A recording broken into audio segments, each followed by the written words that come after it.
Presta muita atenção. Eu vou precisar muito da sua atenção. Se você estudar um pouquinho a história da igreja, e talvez nem todos saibam qual é o significado, ou foi o significado da reforma protestante. O que foi a reforma? Reforma significa dar novamente forma. Forma, deforma, reforma. Só precisa de reforma algo que perdeu a forma. Então a igreja de Cristo,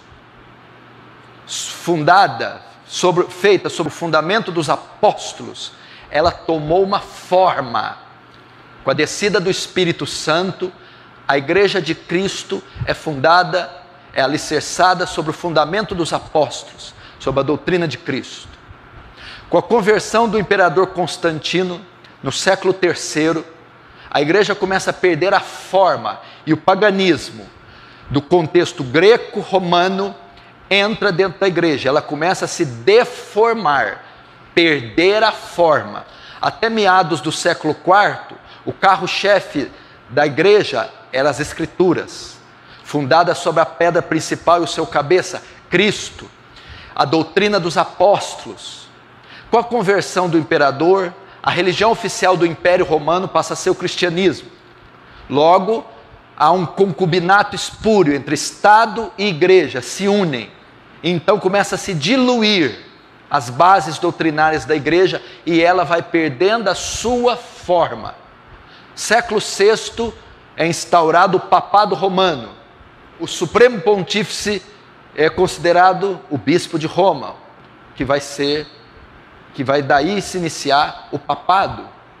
Daí então não para mais, e a igreja vai ter mais ou menos uns 10 séculos de escuridão, até entrar no século XII, chamado período das trevas.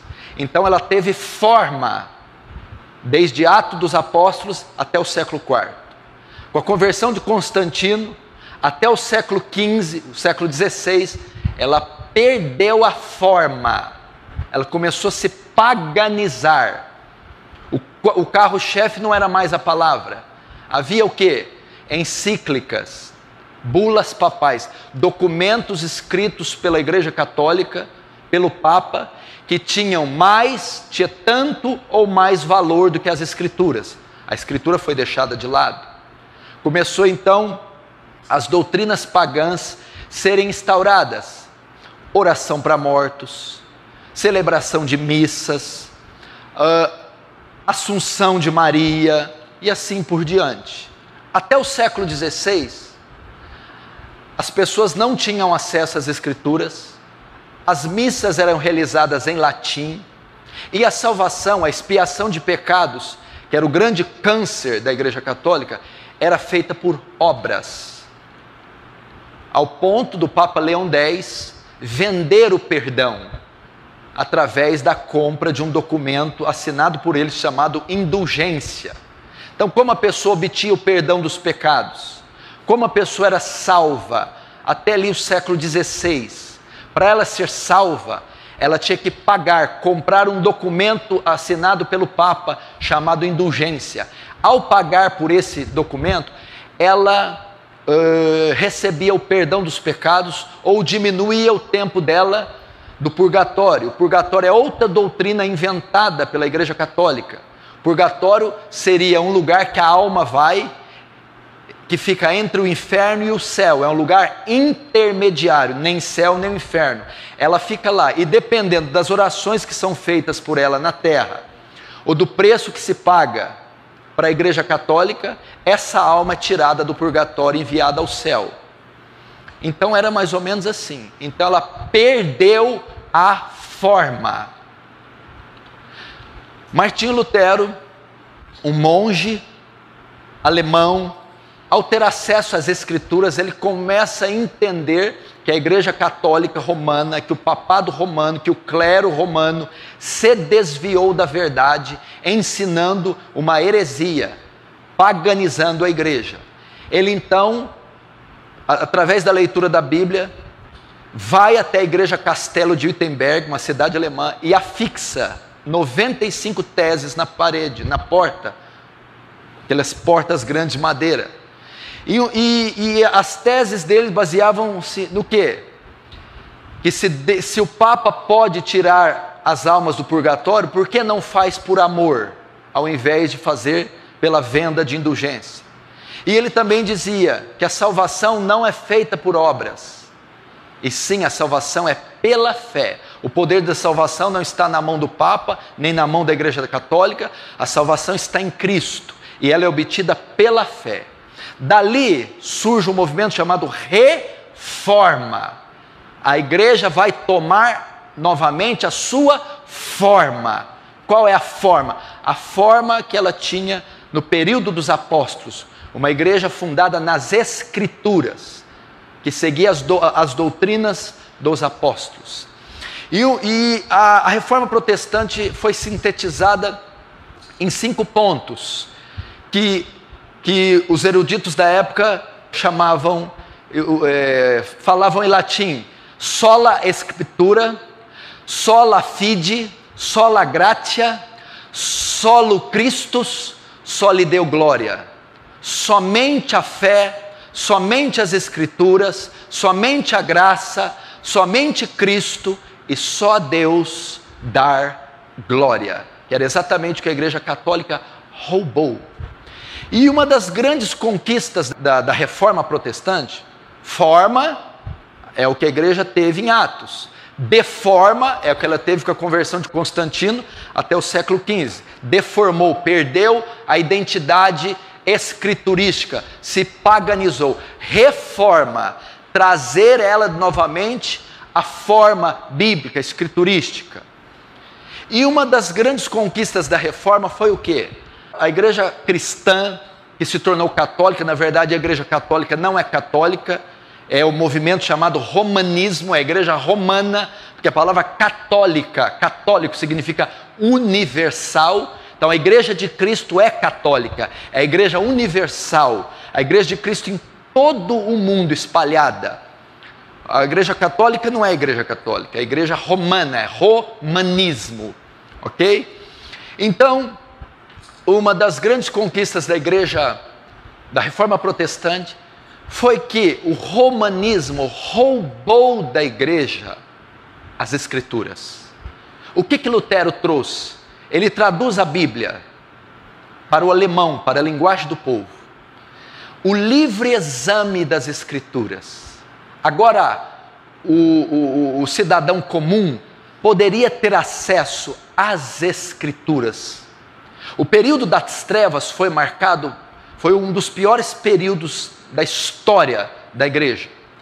Por que ele foi um dos piores períodos e por que foi chamado Idade das Trevas? Porque o povo estava todo coberto de uma profunda ignorância. Ignorância em todos os aspectos. As pessoas eram analfabetas. Elas não tinham acesso a nenhuma forma de conhecimento. Elas só conheciam aquilo que a Igreja Católica permitia que ela conhecesse. E no que diz respeito, no tocante às Escrituras, ela não tinha conhecimento algum. Tudo que ela conhecia das Escrituras, do cristianismo, de Deus, era o que a Igreja Católica permitia que ela conhecesse. A Reforma Protestante trouxe o sola Escritura, somente Escritura, mas não também sola Escritura, também o tota Escritura, toda Escritura. Agora, o trabalhador, o simples cidadão, o cristão simples, tem acesso ao conhecimento. E a própria Bíblia diz, João 8,32, por que a idade das trevas foi chamada disso? Por causa da ignorância. E João 8,32 diz, e conhecereis a verdade, e tereis acesso à verdade, e a verdade vos libertará. Foi isso que a Reforma Protestante trouxe. O povo agora tinha acesso à verdade, às Escrituras, na sua própria língua, de modo inteligível. E através do acesso à verdade, o acesso às Escrituras, essas pessoas eram libertas da crendice, do paganismo, da mentira, da idolatria, dos seus pecados, da condenação, e assim podiam ser salvas. Porque o grande carro-chefe da reforma é o conhecimento. Conhecimento. Enéas Carneiro, aquele candidato à presidência da República, durante 3 eleições, ele disse uma frase inteligente, que a ignorância aprisiona, mas o conhecimento liberta. Por incrível que pareça, me parece, por estudos e pesquisas e viagens que a gente acaba fazendo, que a nossa geração, ela fica muito pouco atrás do período das trevas. A nossa geração, e principalmente a nação brasileira, é marcada por uma aguda ignorância. Somos um povo ignorante. As pessoas que regem nosso país são ignorantes. Somos estimulados à ignorância. Somos levados à ignorância. Somos ensinados de um modo a sermos ignorantes. Nossos meios de comunicação, mesmo os meios de ensino, nos levam a ser ignorantes. E os nossos magistrados, ou os nossos líderes religiosos, eles nos fazem ignorantes, porque eles também são ignorantes. Então eu posso dizer que a geração de cristãos brasileira carece urgentemente de conhecimento. Ela é uma geração ignorante. Ela não sabe nada a respeito do seu Salvador, Jesus Cristo. Ela não sabe nada a respeito do seu Criador, o seu Deus Todo-Poderoso. Ela não sabe nada da razão da sua fé. Ela não sabe abrir a Bíblia nos livros adequadamente. Ela não sabe interpretar. Ela não sabe. E a igreja evangélica, ela é preenchida, por incrível que pareça, pela grande maioria de pessoas ignorantes, tanto academicamente como teologicamente, se tornando assim um povo facilmente manipulado.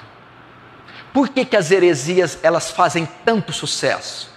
Por que as pessoas engolem de tudo que é apresentado no mercado da fé? Porque elas são ignorantes. Elas não têm conhecimento suficiente para discernir o bem do mal, o certo do errado, aquilo que é heresia e aquilo que é bíblico. Elas carecem de conhecimento. Nós, aqui desta igreja, com a liderança que você possui, o material que você tem tido acesso e com as verdades às quais você tem sido confrontado, você não pode dar o luxo de continuar sendo um cristão ignorante.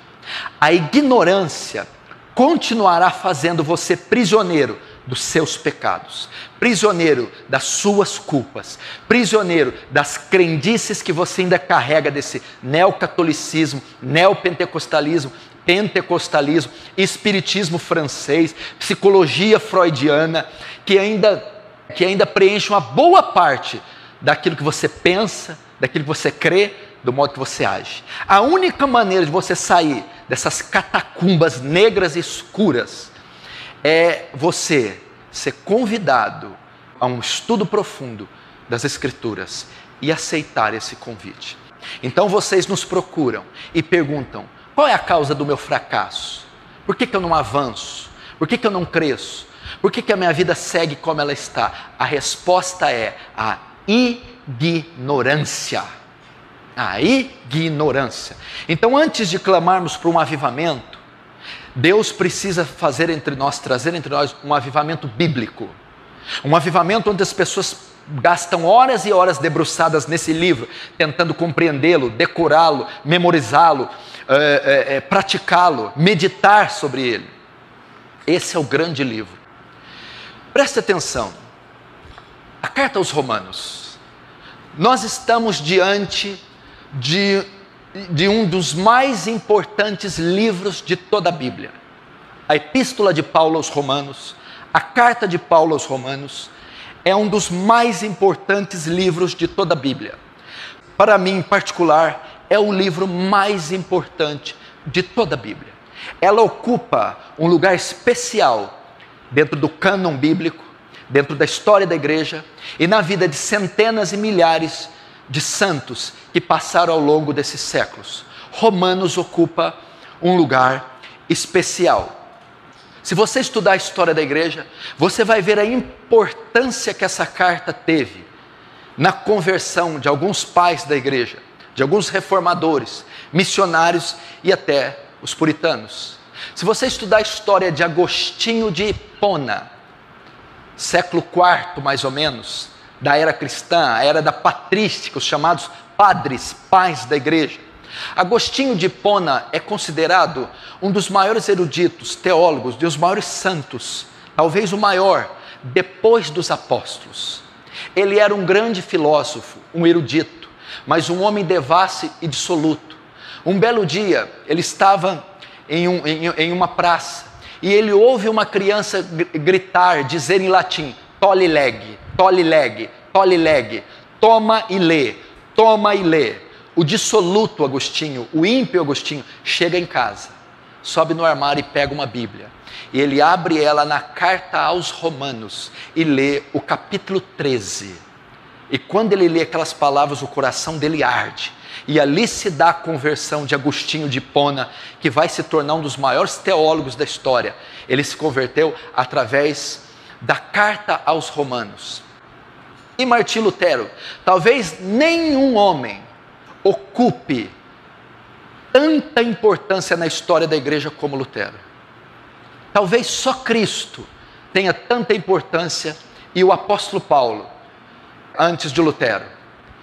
Lutero foi o agente da reforma.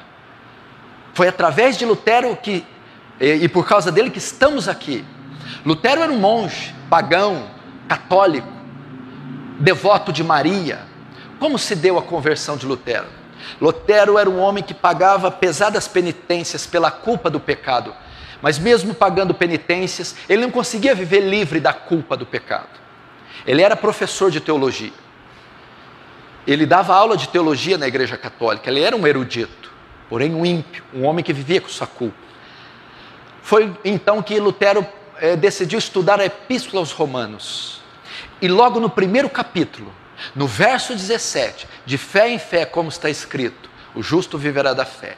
Nele, no Evangelho, se descobre a justiça de Deus. Lutero pôde repousar. Ali se dá a conversão de Lutero. Ele viu que ele não precisava das penitências, das obras, do flagelamento. Que a salvação, o perdão, vem por meio da fé. Então Lutero se converte. E como se deu a conversão de Lutero? Como quando ele teve acesso à Epístola de Paulo aos Romanos.